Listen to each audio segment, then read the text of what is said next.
본 방송에서 제공하는 투자 정보는 투자 판단에 대한 조언입니다. 방송에서 제공하는 주식의 가치, 가격 상승 및 가격 하락에 대해서는 방송사에서 보장하지 않습니다.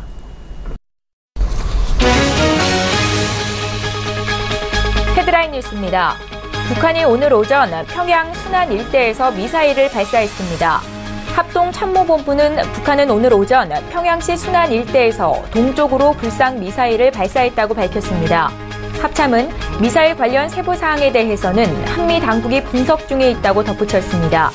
북한이 쏜 미사일의 정확한 종류와 사거리 등은 아직 확인되지 않고 있습니다.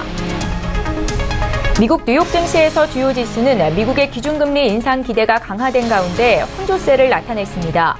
다우존스 지수는 보잉의 주가 강세에 힘입어 3거래일 연속 사상 최고치를 경신했습니다. 뉴욕 증권거래소에서 다우존스 지수는 0.20% 오른 22,203.48의 거래를 마쳤습니다. 반면 S&P 500 지수는 전장보다 0.11% 낮은 2,495.62에 기술주 중심의 나스닥 지수는 0.48% 낮은 6,429.08의 장을 마감했습니다. 지난 8월 미국의 소비자 물가는 허리케인 하비에 따른 휘발유 가격 급등 때문에 시장 예상을 웃돌면서 연준의 기준금리 인상 가능성을 높였습니다. 미 노동부는 8월 소비자 물가지수 CPI가 전월 대비 0.4% 상승했다고 발표했습니다. 이는 지난 1월 이후 가장 높은 폭입니다. 8월 소비자 물가는 전년 대비로는 1.9% 올랐습니다. 국제유가는 원유 수요가 늘어날 것이라는 전망에 상승했습니다. 뉴욕 상품거래소에서 서부 텍사스산 원유 WTI 10월 인도분은 1.2% 오른 배럴당 49달러 89센트의 거래를 마쳤습니다. 국제에너지기구가 올해 글로벌 원유 수요 전망치를 기존 하루 150만 배럴에서 160만 배럴로 상향 조정했다는 소식이 유가 인상을 이끌었다는 분석입니다.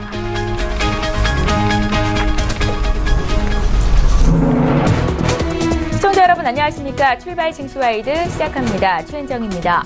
간밤 미국 뉴욕 증시 3대 지수는 혼조세를 나타냈습니다. 다우존스 지수만이 3거래일 연속 사상 최고치로 거래를 마쳤는데요. 8월 소비자 물가지수가 시장의 예상치를 뛰어넘은 가운데 이 같은 경제지표 발표가 향후 기준금리 인상 경로를 바꾸게 될지 주목하는 분위기였습니다. 어제 국내 증시 마감 상황도 함께 살펴볼까요? 선물옵션 동시 만기일이었던 어제 코스피지수는 2370선을 회복하면서 강세를 나타냈습니다. 장 막판 들어서 프로그램 매수세가 강하게 유입되면서 지수가 위쪽으로 방향을 조금 더 트는 모습을 나타냈는데요. 제약업종의 상승세가 두드러진 가운데 삼성전자나 SK하이닉스 등 대형 IT주의 강세는 어제도 지속이 됐습니다. 코스피는 0.74% 올라서 2377로 거래를 마쳤고요. 코스닥지수 역시 0.96%, 1% 가까이 올라 665포인트를 기록했습니다. 자, 오늘도 출중 일부 시간에는 시장에 영향을 미칠 글로벌 이슈 분석을 도와드릴 거고요. 9월 15일 금요일 출발 증시와이드 일부 시간 지금 시작합니다.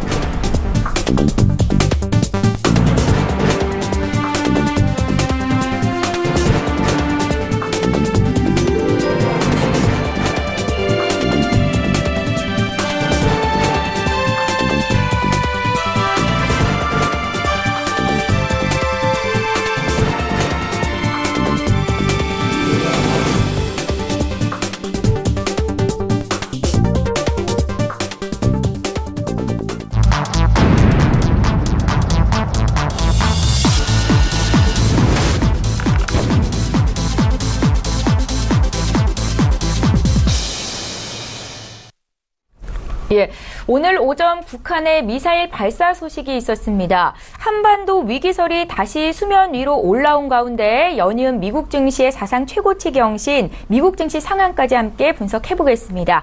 김대호 경제학 박사 나오셨습니다. 박사님 안녕하세요. 예, 저 이슈 좀 보겠습니다. 1시간 전이었죠. 북한이 또다시 미사일을 발사했다라는 소식이 전해졌습니다. 평양 순안에서 일본 동북 지역 방향을 향해서 미사일을 발사하면서 한반도 지정학적인 위험이 다시 한번 수면 위로 올라온 계기를 만들었는데요. 지금 현재 상황 어떤지부터 좀 여쭤볼게요. 네, 다시 북한이 미사일을 쏘았습니다. 현재 합참과 미국 당국에서 디테일, 그 세부적인 사안에 대해서는 확정적으로 발표하고 있지는 않습니다. 그런데 현재까지 나온 소식만 보면 우선 고각 발사를 했다. 고각 발사라는 게 하늘을 향해서 쏘았다는 겁니다. 이번에 많은 전문가들은 정각 발사를 하지 않겠느냐. 정각 발사를 하면 속도가 가장 멀리 갈 수 있는 것이거든요.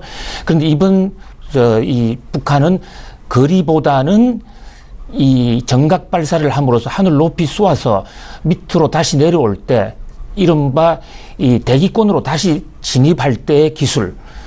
보통 이 미사일을 하늘 높이 쏘면 다시 대기권으로 들어올 때 온도가 수천도 올라가기 때문에 일반 기술로서는 녹아버립니다. 그런데 그것을 녹지 않게 하는 그 기술을, 이것을 테스트한 것으로 이렇게 현재로서는 추정이 되고 있어요. 만약에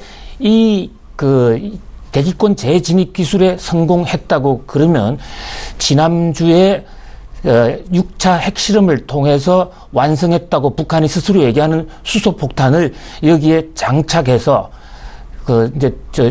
전 세계 어디로든지 날릴 수 있다. 특히 미국을 향해서 날릴 수 있다. 이렇게 보여지고요. 그 다음에 거리 면에서는 이것이 ICBM이냐, IRBM이냐, 아직 정확하게 확인은 되고 있지 않은데, 사실 현대 미사일 세계에서는 ICBM과 IRBM이 큰 그 차이가 별로 의미가 없습니다. ICBM은 인터내셔널 컨티넨탈, 대륙간 탄도 미사일이고, IRBM은 인터미디에이트 레인지 발리스틱 미사일에서 중장거리 탄도미사일 이렇게 번역을 하는데 이게 소련이 개발을 했죠. 러시아의 전신인. 그런데 지금 소련은 실전 배치를 전부 ICBM으로 바꿨습니다. 여러 가지 기술이 IRBM이나 ICBM이나 거의 비슷하고 거리만 크게 늘렸다 이래 보면 되거든요. 현재 합참의 현재까지의 발표로 볼 때는 고각 발사 770km 하늘을 향해서 쏜 것이 3,700km 날아갔다. 그러면 정각 발사를 했을 때 약 한 8,000km 내지 10,000km 정도 날아간다. 그러면 미국의 서해안에도 닿을 수 있다. 이렇게 그렇게 보여지고요. 아무튼 그동안에 북한 이 핵실험이 6차 핵실험 이후에 높아졌던 세계의 긴장이 유엔 안보리에서의 아주 속전속결식의 빠른 대북 제재 결의가 나오고 거기서 15개 안보리국이 전원 찬성하고 특히 미국과 중국이 화합하는 듯한 모습을 보이면서 북한 리스크가 급속하게 진정이 되는 그런 모습을 보였습니다. 그에 따라 주가도 많이 상승 반전을 하고 그랬는데요. 특히 이제 9월 9일 이른바 북한의 건국절일 때 북한이 ICBM이나 IRBM을 다시 쏠 것이라는 그 예측이 엇나가면서 이제 한반도 긴장 상황은 끝났구나 하는 그런 낙관적인 전망이 많았습니다. 그러나 9월 9일 닷새 만인 오늘 다시 북한이 미사일을 쏘음으로써 북한발 긴장, 북한발 정시 공포 이것은 여전히 현재 진행형이다. 더더군다나 어저께 북한이 예고를 했었죠. 안보리의 경제 제재에 대해서 북한은 절대 좌시하지 않겠다. 사실 어저께 저녁 8시에 미국 발로 이 첫 뉴스가 들어왔습니다. 북한의 이 대형 발사체 이동 움직임이 있다. 오후 6시경에 들어온 거예요. 그러니까 지금으로부터 약 한 11시간 전에 이미 들어왔었습니다. 순환 공장에서 쏘아서 이것이 일본 국경을 또 넘어갔단 말입니다. 현재로서는 일본의 홋카이도를 넘어간 것으로 추정이 돼요. 홋카이도를 넘어갔거나 일본의 혼슈를 넘어갔거나 하여튼 일본을 넘어갔다. 그리고 일본에서는 J 얼럿이라고 해서 소위 북한 미사일 대피 사이렌이 울려서 많은 지역에서 대피하기에 이르렀습니다. 그래서 오늘 정시에 장이 열리면 일본 입장에서는 지금 이것을 상당히 지금 크게 보고 있거든요. 그렇게 일본장이 전 세계에 좀 영향을 미칠 것으로 보이는데 아무튼 다시 북한 이 핵도발은 끝나지도 줄어들지도 않았고 여전히 진행 중이다 이렇게 볼 수가 있을 것 같습니다. 예, 말씀하신 것처럼 북한의 6차 핵실험 도발 이후로 유엔 안전보장이사회가 새로운 대북 제재안을 채택했는데 이게 반쪽짜리였다라는 평가에 그치면서 미국에서는 대북 독자 제재 움직임이 나오고 있는 상황이었습니다. 이에 대해서 오늘 북한이 또 한 번 미사일 도발을 한 건데요. 이걸 무역 시위 성격도 있어 보인다라는 생각도 들었고요. 앞으로 대북 리스크 영향은 얼마나 있겠습니까? 네, 그렇습니다. 북한은 그동안에 유엔 안보리가 북한을 향해서 제재를 할 때마다 일정 인터벌을 두고 거기에 대해서 보복성 성격으로 미사일 실험을 하거나 또는 핵실험을 하거나 나름대로는 응징 차원에서 해왔습니다. 예. 뭐 그렇게 하는 것이 북한 내부적으로도 국민 통솔하는데 유리하게 진행이 될 것으로 보입니다. 유엔이 징계를 했다고 해서 북한이 가만히 있게 되면 마치 북한의 집권층이 그 세계의 압력에 꿀리는 그런 모습을 줄 수 있기 때문에 거기에 대해서 대응 조처로서 발사했다. 이렇게 볼 수 있는 측면이 하나 있고요. 그와는 별개로 북한은 역시 마이웨이로 간다. 그래서 어저께 우리 문재인 대통령도 얘기했습니다마는 북한의 자신들의 체제 안전을 위해서는 현재 지금 여러 가지 경제력이나 군사력이 일방적으로 북한이 한국이나 미국에 비해서 뒤지기 때문에 그것을 막아내기 위해서는 이른바 비대칭 전략이라고 하는 핵을 확보함으로써 이른바 핵 공포를 통해서 북한의 체제를 안전시켜야 되겠다는 그런 확고한 계획을 갖고 있는 것이 아닌가. 그렇게 본다면은 이미 이제 수소탄을 개발했다 그러면 그것을 실어서 나를 운반체 이 미사일 이것을 실어서 괌이건 시카고건 샌프란시스코건 LA 이렇게 때릴 수 있는 그런 그 능력을 완전히 완비할 때까지는 적어도 북한은 대화에 나서지 않을 것으로 보입니다. 적어도 완벽하게 운반체까지 완성했을 때 미북 대화가 진행이 되어야 이른바 레버리지 효과, 북한의 외교적 지렛대를 극대화할 수 있지 않겠느냐. 그런 면에서 보면 당분간 긴장은 계속되지 않겠느냐. 그러다가 이것이 물론 북한도 세계를 파국으로 몰아가려고 하는 것은 아니겠죠. 그러나 그동안의 모든 세계의 전쟁들이 보면 긴장 속에서 대치 국면 속에서 사소한 사건이 발단이 돼서 1차 대전, 2차 대전 이렇게 터졌거든요. 그런 걸로 볼 때 어저께 S&P 한국 지사장이 신용평가회사인 S&P에서 북한이 전쟁을 일으킬 확률은 그렇게 높아 보이진 않지만은 긴장이 고조되다 보면 뜻하지 않은 예기치 않은 상황이 올 수 있다. 그런 면에서 그 스탠다드 앤 푸어스 S&P 신용평가에서도 이걸 주시하고 있다고 그랬습니다. 그리고 또 하나 변수가 일본인데요. 일본은 북한 때문에 지금 살판이 났습니다. 아주. 아베 총리가 지지율이 급강하, 학원 비리로 해서 급강하다가 다시 50%를 올라섰습니다. 그리고 아베 총리의 오랜 수고는 전쟁할 수 있는 나라, 평화헌법의 개정 이런 것들이거든요. 그래서 지금 다시 북한의 핵을 빌미로 해서 일본의 여론, 일본의 위기의식을 고조시키고 그걸 통해서 헌법 개정을 하려고 그러는데 그런 면에서 지금 일본 입장에서는 긴장을 북한이 쏜 그 이상으로 그보다 더 정폭 강화시키려는 이런 움직임이 있습니다. 그래서 보통 아침에 우리가 해가 밝으면 사실 해가 가장 먼저 뜨는 지역이 사실 동경이에요. 동경 정시로부터 시작이 되거든요. 동경과 한국은 같은 시간에 시작되지만 해는 이제 동경이 먼저 뜹니다. 그래서 오늘 정시에서 동경 시장이 주는 영향이 아시아 정시 또 유럽 곧 이어 열릴 유럽 그 다음에 미국 정시에 영향을 상당히 줄 수 있다.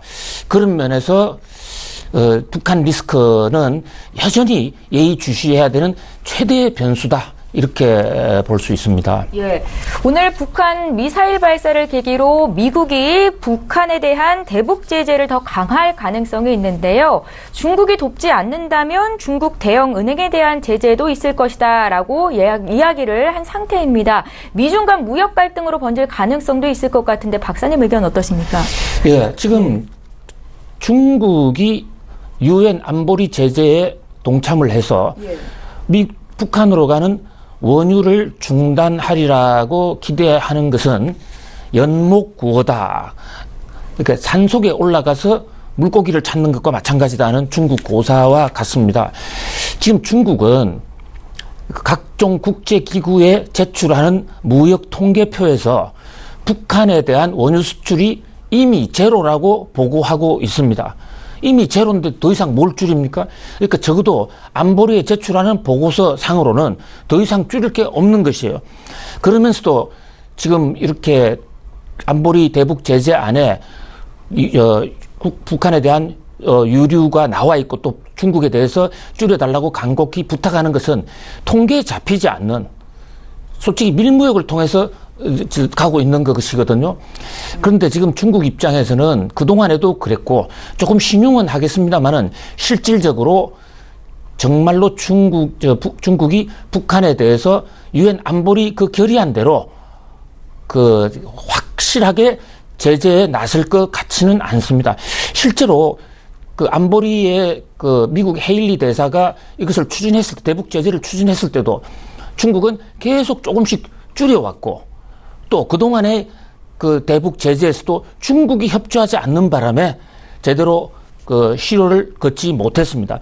더더구나 최근에는 러시아까지 나타나서 지금 북한의 원유 공급을 슬슬 재개하는 그런 움직임이고요. 문재인 대통령이 러시아 푸틴 대통령을 만났을 때 좀 강력히 제재해 달라고 그러니까 북한의 인권도 생각해야 된다. 북한의 어려운 사정도 생각해야 된다. 이런 얘기를 했지 않습니까? 그래서 중국이나 러시아를 통한 제재가 사실상 여러 가지 효과가 없다. 트럼프 대통령도 굉장히 낮은 단계다 하고 불평을 토로하지 않았습니까? 그러면서 이제 미국 입장에서는 동시에 중국이 북한을 제대로 제재하지 않으면 중국과 거래하는 중국 업체들, 특히 이제 중국의 은행들은 돈 거래를 수표라든지 이걸 할 수밖에 없기 때문에 북한하고 많이 연계가 되어 있는데 거기에 대해서 제재를 하겠다. 미국 머누신 재무장관은 아주 공식적으로 중국을 꼭 집어서 중국이 계속 북한을 지지하면 중국을 달러 통화 시스템에서 제거시켜버리겠다. 이런 아주 극단적인 발언도 했어요. 중국을 달러 시스템에서 제거한다는 것은 달러로 무역도 할 수 없고 금융거래도 할 수 없게 한다. 이런 거거든요. 만약에 이런 조치가 취해진다고 그러면 이것은 미중 전쟁뿐만 아니라 자본주의 체제와 사회주의 체제 간에 근본적인 경제 거래의 중단으로도 올 수 있는 상당히 큰 사건이죠. 그러나 과연 이 미국도 스스로 엄청난 이런 희생을 자초할 수 있는 이런 어떤 제재를 세계의 경제 전쟁까지 야기할 수 있는 그런 준비가 과연 되어 있을까? 그런 관점에서 미국의 달러 시스템에서의 중국 퇴출, 이것도 또 하나의 엄포가 아니겠는가, 그렇게 생각이 됩니다. 그러나 아무리 엄포라 하더라도 북한이 계속 말을 듣지 않고 북한의 길, 북한의 마이웨이로 간다고 그러면 이것이 어떤 헤게모니 쟁탈전이나 서로 간의 신경전 속에서 사소한 물꼬가 하나 터지면 북한발 세계 경제의 큰 혼선이 불가능한 것도 아니다. 아무튼 예의주시해야 될 것으로 보입니다. 예. 아무래도 우리 시청자 여러분들 가장 궁금한 점이 오늘 북한발 도발이 국내 금융시장에 영향이 있을까일 것 같습니다. 앞서 박사님께서 당분간 북한 리스크, 한반도의 위험은 지속될 가능성이 있다라고 말씀을 주셨는데요. 오늘 국내 시장 영향이 있을까요? 예, 이게 이제 이 미사일이 어떤 성격이고 고각 각도 또 사거리 그리고 성공 실패 여부, 이번에 새로 개발된 기술 이런 것에 대한 종합적인 재원과 성능 결과가 나와 봐야 그 영향도 제대로 평가할 수 있지 않겠나 싶은데요. 일단 현재로서는 발사 거리나 어떤 발사 방법 이런 것을 볼 때는 지난번 ICBM 발사 때보다는 그렇게 강력해 보이지는 않습니다.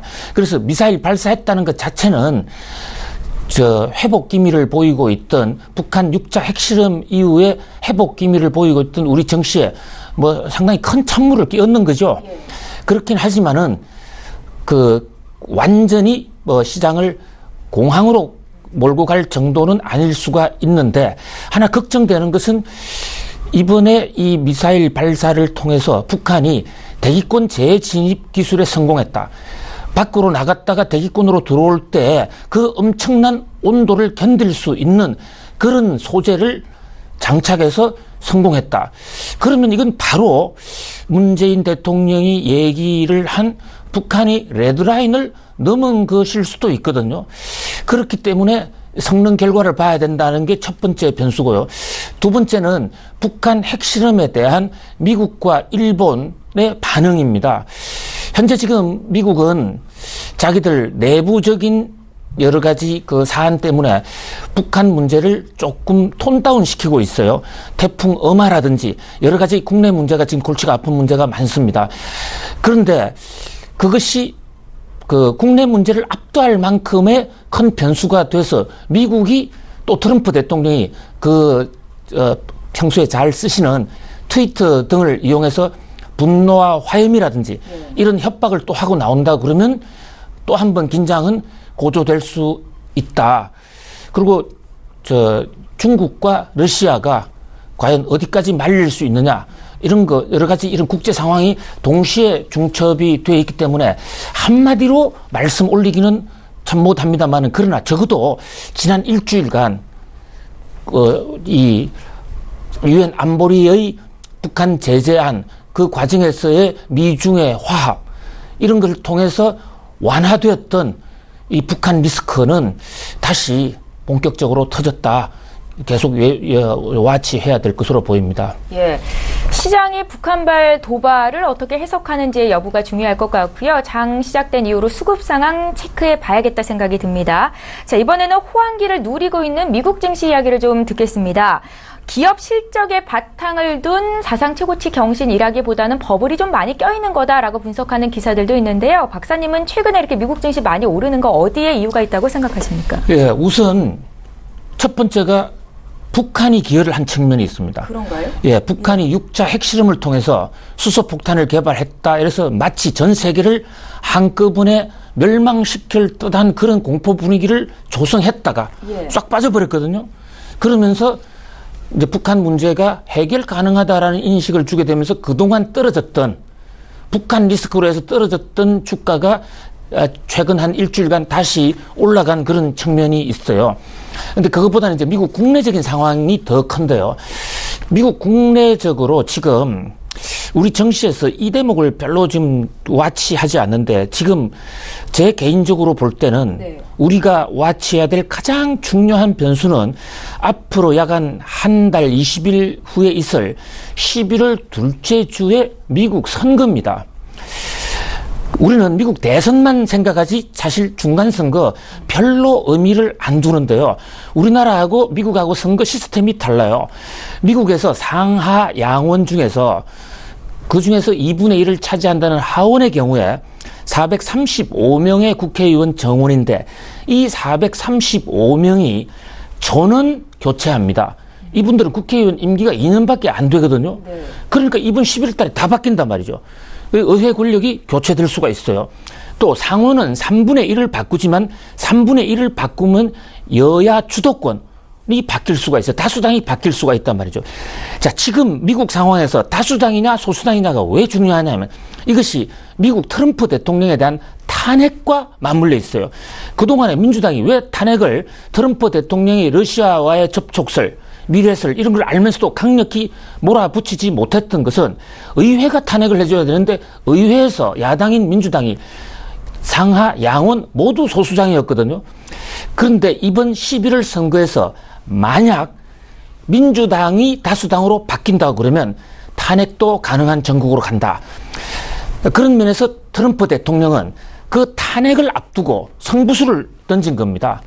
자, 전쟁을 일으키는 것보다는 미국이 요즘 미국 정치에서 가장 큰 이슈는 미국의 세제 개편안입니다. 세금을 깎아주겠다는 원래 당시에 트럼프 대통령의 선거 당시에 공약이었는데 그것을 이행하지 못했어요. 그동안 지지부진해 왔지 않습니까? 너무 그 세금을 깎아주겠다는 내용이 황당하기도 하고 또 미국의 지금 재정 적자가 미국의 부채가 많습니다. 그런 상황 속에서 함부로 깎아줄 수도 없었고 그 지지부진해 왔는데 이번에 선거를 앞두고 세제 개혁안을 다시 끌어냈습니다. 선거를 앞두면 미국의 민주당 의원들도 자기가 재선이 되어야 되기 때문에 세금을 깎아주는데 함부로 반기를 들 수가 없습니다. 그래서 세제 개편안이 앞으로 미국 대선까지 12월 달까지 계속 이슈가 될 거예요. 그럼 세금을 깎아준다는 것은 세금을 깎아주면 기업의 비용이 바로 줄어듭니다. 세금을 깎는 것이 부자 감세냐 또는 좋으냐 나쁘냐를 떠나서 일단 기업한테는 호재가 되고 있는 것이죠. 우리나라하고는 지금 정반대죠. 우리나라 정부는 지금 세금을 계속 올리려고 그러는데 트럼프 때도 어쨌든 세금을 깎아주겠다. 그러면 세금이 적게 나가면 법인세가 적게 나가면 세후 순이익은 똑같은 영업이익을 올리더라도 세후 순이익이 더 늘어나는 것입니다. 세후 순이익은 배당 금액을 좌우하는 결정적인 변수지 않습니까? 그러니까 미국 기업의 배당이 높아진다. 그렇다면 미국 주식을 더 사야 되겠네. 이런 변수가 굉장히 작용을 해서 미국 주가가 올랐거든요. 그런데 만약에 이것이 당초 기대에 못 미친다든지 이럴 경우에는 떨어질 가능성이 있다. 그런 면에서 버블 이론이 나오고 있는 것입니다. 그리고 지금 미국의 기업의 실적이 2분기 실적이 이제 나와서 분석이 이제 거의 끝나가는데요. 네. 그렇게 좋지는 못했어요. 그리고 곧 3분기 실적을 이제 발표하기 시작할 텐데 현재 상태에서 미국이 성장도 조금 떨어지는 경향이 있고 그런 면에서 미국 기업의 실적이 좋지 않은 거 아니냐. 그렇다면 그동안의 미국의 기업들의 주가가 좀 금리 인하 효과로 과대하게 오른 좀 요인이 있는데 미국 금리 인상이 12월 달 할 것으로 거의 지금 확실시 되어 가고 있지 않습니까? 그보다 좀 더 당긴다는 얘기까지 나오고 있어요. 그러면 이 버블이 한꺼번에 꺼질 수도 있지 않느냐. 그런 지적도 있습니다. 그러나 최근에 미국 주가 상승이 1929년 대공황이나 또는 IT 버블이 깨질 때의 1900년대 후반처럼 주가가 그렇게 폭등한 건 아니에요. 많이 오르긴 했습니다. 그러나 꾸준히 아주 조금씩 올라왔다. 그러면서 다지고 온 정시이기 때문에 서로 버블이 터진다 하더라도 그렇게 큰 폭으로 지금 단계에서는 꺼질 것으로는 보이지 않는다. 그러나 닥터 둠라고 불리는 루비니 교수 같은 사람은 여전히 지금 미국 주가는 과대평가돼 있다. 버블은 꺼진다. 꺼지면 어디까지 떨어질지 모른다. 이런 주장이 없는 것도 아닙니다. 예, 말씀하신 트럼프 대통령의 대선 공약 중에 하나였던 세제 개편안에 대한 기대감이 높은 상황이고 또 주가도 좀 많이 올라왔는데요. 이건 지금 어떻게 진행되고 있습니까? 예, 25일 날 이제 재무부가 그 세제 개편안을 미국 의회에다가 제출을 할 겁니다. 여기서 이제 트럼프가 어떤 안을 과연 내놓는가 이것이 굉장히 관심이죠. 트럼프 대통령은 법인세를 15%로 깎아주겠다고 했습니다. 최고 세율을요. 현재 미국의 법인세율이 최고 세율이 35%인데 15%로 깎아준다? 이건 어마어마한 감소폭이죠. 이 뜻대로만 될 수 있으면 미국 기업들의 주가는 대폭등할 가능성이 있어요. 그런데 문제는 지금 미국의 부채입니다. 미국은 부채 실링이라고 있어서 국가가 마음대로 국채를 발행하지 못합니다. 그 실링을 넘어서면 그때마다 의회의 승인을 받아야 되는데 부채 실링이 지금 거의 넘어섰거든요. 이것을 트럼프 대통령이 곧 선거가 있으니까 우리가 연방정부가 셧다운하면 안 되는 거 아니냐. 이래서 간신히 설득을 시켰고 또 공화당이 다수당이기 때문에 이것을 12월 10일까지 일단 연기해 놓은 거예요. 그래서 35%를 15%를 획기적으로 내리는 안이 만약에 나오게 되면 부채 한도 때문에 야당 반대로 해서 세제 개혁안 자체가 완전히 물거품이 될 수도 있다. 이렇게 보여요. 그래서 아마도 타협안으로 약 한 25% 정도 최고 세율을 25% 정도로 절충하는 안을 내놓지 않겠는가. 그것이 이제 5월가에서 나오는 전망이고요. 두 번째 전망은 상속세입니다. 현재 지금 상속세율이 미국에서 45%인데요. 45% 상속세를 아예 없애자는 겁니다. 그 미국의 트럼프 대통령의 가장 획기적인 안 중에 하나죠. 바로 이 대목에서 부자 감세안이 아니냐. 상속은 현재도 지금 그 면세점이 높기 때문에 웬만한 사람은 지금 상속세를 내고 있지 않아요. 미국에서는요. 그런데 그 상속세 내는 사람이 한 미국에서 5만 명 정도 되는데 슈퍼 부자인 거죠. 부자 중에서 부자인 슈퍼 부자, 재벌 총수급이도 이런 분들의 상속세를 탕감해 준다는 것은 그야말로 부자 정세다. 그래서 민주당에서 부자 정세로 지금 몰아가고 있죠. 법인세 인하에 대해서는 민주당이 내심 반대하지만은 공식적으로 반대 여론을 끌고 가지는 잘 못합니다. 왜냐하면 법인세를 낮추어서 기업의 수지를 확대시켜서 경기도 살리고 주가도 올리자. 이래서는 할 말이 없다는 거죠. 네. 그런데 상속세의 경우에는 바로 트럼프 대통령 자신이 지금 이방카라든지 자기 애들한테 대한 상속세가 바로 걸려 있는 거거든요. 그래서 미국의 슈퍼리치들 이런 사람들의 상속세를 과연 내려줄 수 있겠는가? 그런데 트럼프 대통령의 정치적 기반이 또 이 사람들이고 하기 때문에 트럼프 대통령 손을 안 댈 수도 없고, 그러나 손을 대게 되면 야당의 공격이 거세어질 겁니다. 두 가지 측면이죠. 부자 정세를 하느냐, 부자 정세는 안 된다, 양극화가 더 심해진다, 이런 면에서 야당이 하나 반대하고 있고, 또 세금을 낮출 때 이 재정적자 어떻게 할 것이냐, 재정적자가 커지면 미국의 금리도 뛰고 미국 경제가 다시 거들이 나는데 이게 어떻게 할 것이냐, 이게 대한 앞으로 의회에서 서너 달 좀 큰 난타전이 벌어질 것으로 생각이 돼요. 난타전 결과 11월 8일경에 있을 지금 이 미국 그 중간선거가 중요한데, 중간선거에서 만약에 민주당이 승리를 하거나 좀 더 약진을 한다고 그러면 트럼프 안이 철회될 가능성이 높습니다. 그렇게 되면 트럼프로서는 아무것도 못하게 되는 거죠. 트럼프가 그동안 1조 달러짜리 대형 인프라 약속도 했고 그 밖에 많은 약속을 했습니다만 이민 문제를 통해서 소수민족을 좀 줄이는 거, 억제하는 거 빼고는 지금 실적이 거의 없어요. 바로 이것 때문에 지금 트럼프 리스크가 미국 정치를 압박하고 있는 거거든요. 거기다가 여소야대 국면이 와서 트럼프 대통령에 대한 탄핵 국면으로 간다, 이랬을 경우에는 트럼프 리스크가 그야말로 현실화될 수도 있다.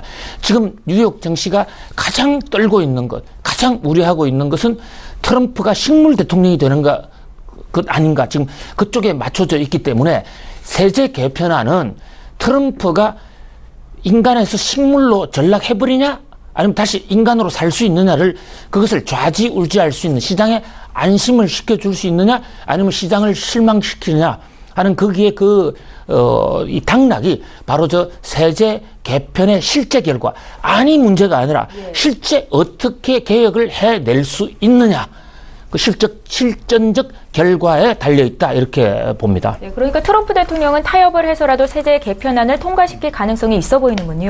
그렇습니다. 예. 그런데 그 타협을 했을 때 그 안이 너무 낮아 보였을 때는 트럼프 대통령의 지지 세력이 별로 좋아하지 않을 거다, 얘기죠. 예. 그렇다면 트럼프 대통령은 거기서 이제 선택의 기로에서 내가 어떻게 할 것이냐, 나의 지지 세력을 믿고 강력한 대선 공약에서의 약속과 마찬가지로 강력한 세제 개혁안을 몰아붙여서 성공할 것이냐, 아니면 좀 미지근한 것으로 해서 그 성공은 하되 지지 세력으로부터의 비난을 받을 것이냐, 그 선택을 놓고 고심을 하고 있는데요. 그것 역시도 지금 11월 둘째 주에 그 선거 결과와 연동이 돼 있고, 그 선거에서의 사전의 그 예비 득표율, 이런 것을 보아가면서 트럼프가 그 스탠스를 결정할 것으로 보입니다. 예, 미국을 강타한 두 허리케인, 이 허리케인 복구를 위한 미국 정부의 재정 지출 부담 역시 만만치 않아 보이는데요. 지금 이와 관련된 상황은 어떻습니까? 예, 사실 이 허리케인은 이름은 어마어마해서 많은 사람들을 조마조마하게 만들었는데 실제로는 아무것도 아니었습니다. 아주 태산 동명의 서일필이다. 자, 합의에 비하면 피해가 적었단 말씀이시죠? 예, 중국 속담에, 이게 유럽에서 온 속담인데요. 산을 움직일 만한 큰 소리가 났는데 놀라서 가봤더만 쥐새끼 한 마리가 왔다 갔다 하더라, 이런 형국이에요. 물론 어마어마의 그 태풍 위력은 일반적인 태풍보다는 컸습니다. 그러나 지금 미국은 항공모함까지 띄우지 않았습니까? 특히 트럼프 대통령은 자기가 민심을 잘 대응하는 대통령이라는 걸 보여주기 위해서 사전적으로 재난지구를 미리 선포하고 무려 800만 명을 대피를 시켰어요. 이건 뭐 엄청난 대피의 규모죠. 거기에 비해서는 태풍이 스치고 간 상처는 그렇게 크지 않았다. 그래서 우선 국제 유가 WTI가 큰 지금 변동이 없었어요. 그런 면에서 본다면은 이 태풍 어마가 미국 경제에 주는 타격은 생각보다는 적을 것이다. 바로 그것 때문에 최근 주가가 사흘 동안 계속 올랐다고 저는 개인적으로 그렇게 믿고 있어요. 그리고 지금 재정 적자는 물론 문제긴 해요. 그러나 재정 적자는 이미 3개월간 유예시켜버리지 않았습니까? 선거 끝나고 난 한 달 후 12월 초까지는 이 미국의 적자 문제는 당분간 거론하지 않기로 한 거예요. 그런 관점에서 본다면은 미국의 어마에 대한 재해 복구비, 이것은 오히려 미국의 경기를 오히려 활성화시키는 측면도 있다. 지금 미국의 인프라가 상당히 많이 낡아 있거든요. 트럼프 대통령도 그래서 1조 원이라는 돈을 투자해서 한번 인프라를 해보겠다 그랬는데 야당의 반대로 못하고 있었습니다. 그래서 울고 싶은데 이제 그 뺨 때려주는 격으로 태풍 어마가 뺨을 때려줬다. 그래서 저 남부 지방을 인프라 투자를 좀 더 할 수 있었어.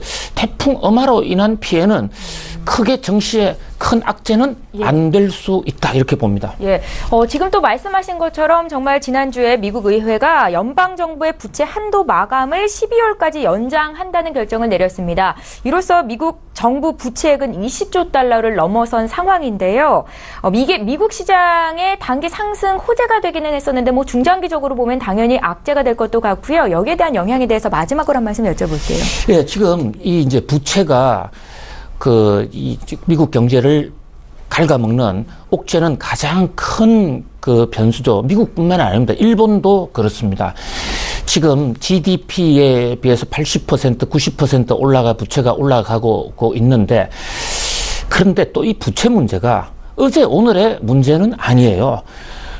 계속 문제가 돼 있고, 제가 20년 전에 미국 특파원 할 때도 그때도 부채 때문에 나라가 망한다. 시퀘스트라고 그래가지고 이제 부채 절벽. 그래서 연방 정부가 셧다운을 한 적도 있어요. 그렇게 되면 셧다운을 하면 이러면 주가가 떨어지고 이러는데, 미국의 부채 시스템은 우리나라하고 달리 우리나라는 정부가 일단 자기들의 마음대로 해놓고 나중에 국회의 동의를 구하고 이럽니다만은 부채의 경각성을 높이기 위해서 부채 실링을 정해놓고 20조 넘어갈 때, 21조 넘어갈 때 그때마다 의회의 승인을 받도록 되어 있거든요. 그리고 그때마다 의회에서 이슈가 되는 것이지 갑자기 미국의 부채가 폭발적으로 늘어난 건 아닙니다. 그때마다 이슈가 되는 것만은 분명해요. 거기다가 지금 트럼프 대통령이 이번에 세제 개편을 해서 세금을 덜 걷겠다. 이러면 또 정부 부채가 더 늘어나지 않겠습니까? 그런 게 대해서 우려가 있는 것이죠. 그런데 지금 최근에 미국 경기가 좀 회복되면서 세수가 늘어나고 있어요. 거기다가 미국으로 컴백하는 백투 더 아메리카 하는 그런 기업들이 늘고 있습니다. 그런 기업들이 세금을 좀 더 많이 내고 있어요. 그래서 지금 시어리어스한 문제는 아니지만은 그래도 지금 GDP의 100%를 향해서 계속 늘어나고 있기 때문에 미국 부채에 대한 경각심은 여전히 시장에 악재가 되고는 있습니다.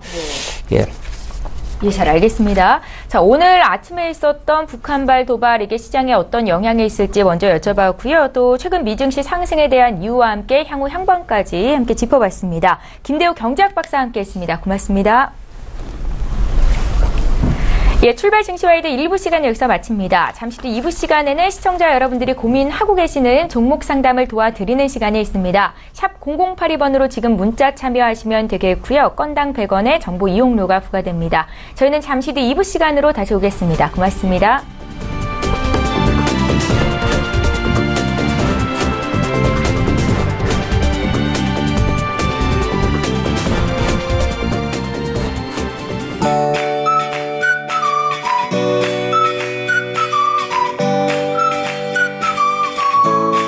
안녕하세요. 캐웨더 라이프스타일 예보 허수진입니다.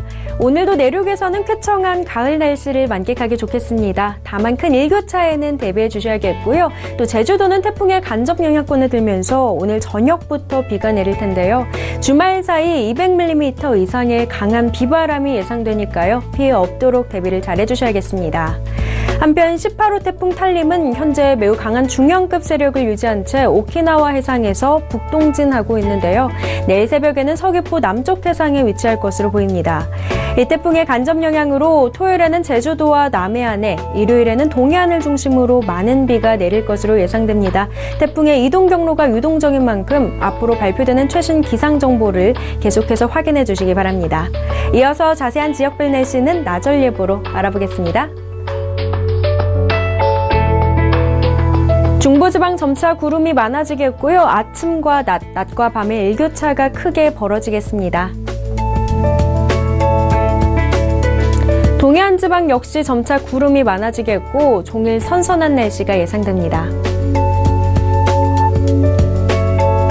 남부지방은 구름 많다가 점차 흐려지겠고요. 제주도는 저녁부터 강한 바람과 함께 많은 비가 내리겠습니다. 대부분 해상에 풍랑특보가, 또 제주도 먼바다로는 태풍 경보가 발효 중이고요. 물결은 최고 4에서 5m로 매우 거세게 일겠습니다. 항해나 조업하는 선박은 각별히 유의하셔야겠습니다. 날씨였습니다.